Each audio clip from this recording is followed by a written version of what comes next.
Hello दोस्तों, नमस्ते, जय माता दी। मैं अपने चैनल सोनम अधि लोकगीत नए अधि लोकगीत दोनों पे आप लोग का स्वागत करती हूँ। एक छोटा सा बहुत प्यारा चुटकुला नाच गीत है, पति पत्नी का लोग जोक है। आप लोग सुनिए और कमेंट बॉक्स में ज़रूर बताइएगा कि हमारा गीत आप सबको कैसा लगा और फुलवाच करिएगा। कमेंट बॉक्स में ज़रूर बताइएगा और अपना आशीर्वाद प्यार दुलार जरूर दीजिएगा। तो चलिए मैं सुनाती हूँ, आप लोग सुनिए। कोई बेचेला करे मुआ पियवालाई न ले त्याना, पियवालाई न ले त्याना, पियवालाई न ले त्याना। कोई बेचेला करे मुआ पियवालाई न ले त्याना, कोई बेचेला करे मुआ पियवालाई न ले त्याना। वही रे कोई रिया के घरवा ना दुआरवा पियवा दाई न दे त्याना, पियवा दाई न दे त्याना। अपने ही से के घरवा पियवा दाई न दे त्याना, अपने ही सा के घरवा पियवा दाई न दे त्याना। कोई बेचेला करे मुआ पियवलाई न ले त्याना, पियवलाई न ले त्याना, पियवलाई न ले त्याना, पियवलाई न ले त्याना, पियवलाई न ले त्याना। कोई बेचेला करे मुआ पियवलाई न ले त्याना, कोई बेचेला करे मुआ पियवलाई न ले त्याना। वही रे कोई रिया के बागना बगैचा पियवा दाई न दे त्याना, पियवा दाई न दे त्याना।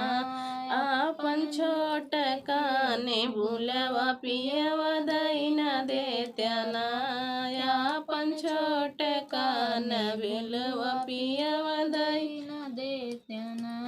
कोई बेचेला करे मुआ पियवलाई न ले त्याना, कोई बेचेला करे मुआ पियवलाई न ले त्याना, पियवलाई न ले त्याना, पियवलाई न ले त्याना।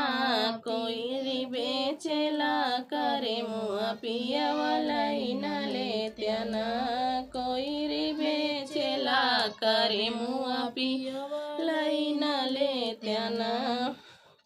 वही रे कोई रिया के खेतवा न भरिया, वही रे कोई रिया के खेतवा न भरिया पियवा दाई न दे त्याना, पियवा दाई न दे त्याना। ऊ है छोट का कोलियवा पियवा दाई न दे त्याना, ऊ है छोट की कोलैया पियवा दाई न दे त्याना। कोई बेचेला करे मुआ पियवलाई न ले त्याना, पियवलाई न ले त्याना, पियवलाई न ले त्याना। कोई बेचेला करे मुआ पियवलाई न ले त्याना, कोई बेचेला करे मुआ पियवलाई न ले त्याना।